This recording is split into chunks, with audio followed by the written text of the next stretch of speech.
CV Astuti Indonesia adalah perusahaan pelopor alat batik listrik yang bersertifikasi SNI. Astutik merupakan singkatan dari Auto Electric Stove for Batik, merupakan inovasi anak bangsa dalam pengembangan teknologi alat batik listrik yang telah dikomersialkan sejak tahun 2014 dan telah dilindungi oleh hak kekayaan intelektual. Untuk meningkatkan efisiensi dalam pengelolaan inventory dan penjualan, kami mengembangkan sistem informasi terintegrasi yang akan membantu memantau stok barang, mengelola penjualan, dan menghasilkan laporan yang lebih akurat. Dengan berpartisipasi dalam program Kedai Reka yang mendorong kolaborasi antara industri dengan perguruan tinggi untuk mendukung inovasi dan teknologi, CV Astuti Indonesia bersama Politeknik Negeri Cilacap mengembangkan sistem ini yang diharapkan dapat meningkatkan operasional dan memberikan layanan yang lebih baik kepada pelanggan. Proses pembuatan sistem ini terdiri dari beberapa tahapan, yaitu yang pertama adalah analisis kebutuhan. Pada tahapan ini, tim melakukan analisis untuk memahami kebutuhan perusahaan dan fitur-fitur yang diperlukan dalam pengembangan sistem.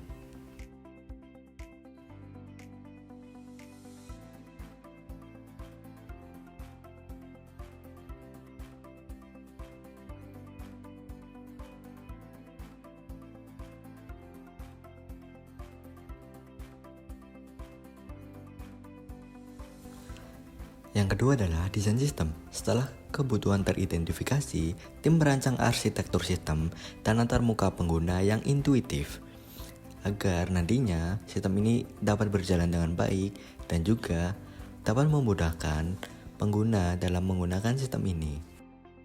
Yang ketiga adalah tahapan pengembangan.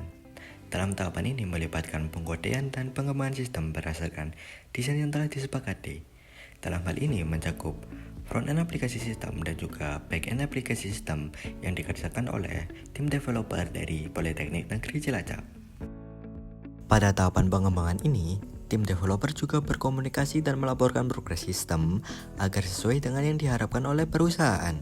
Komunikasi yang rutin dan transparan ini penting untuk memastikan bahwa semua pihak memiliki pemahaman yang sama mengenai perkembangan proyek, serta untuk mengidentifikasi potensi masalah atau perubahan kebutuhan yang mungkin muncul selama proses pengembangan. Dengan demikian, diharapkan hasil akhir dari sistem ini dapat memenuhi ekspektasi dan kebutuhan pengguna.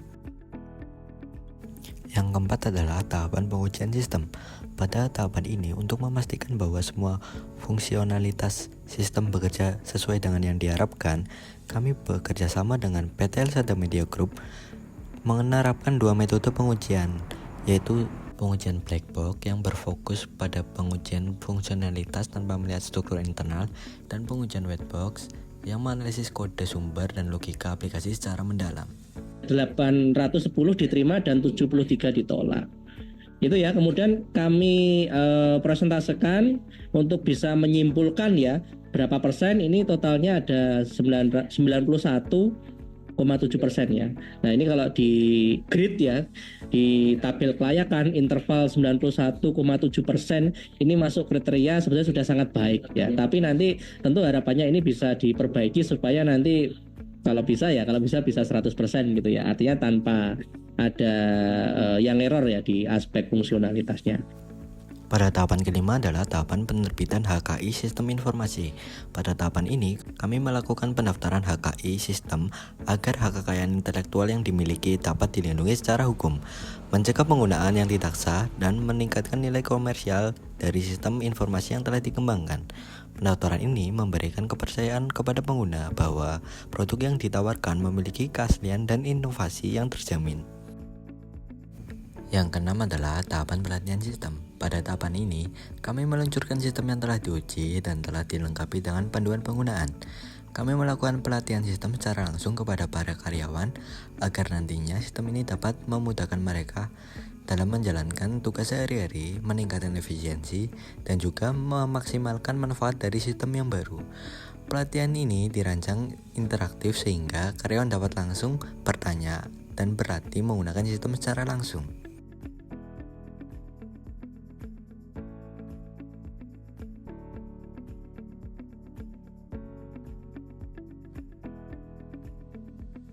Pada tahapan ketujuh adalah Tahapan monitoring dan evaluasi program. Pada tahapan ini, tim pengusul melaporkan aktivitas kegiatan kepada pihak ketiga dalam program dana padanan agar berjalan sesuai dengan aturan dan ketentuan yang ditetapkan.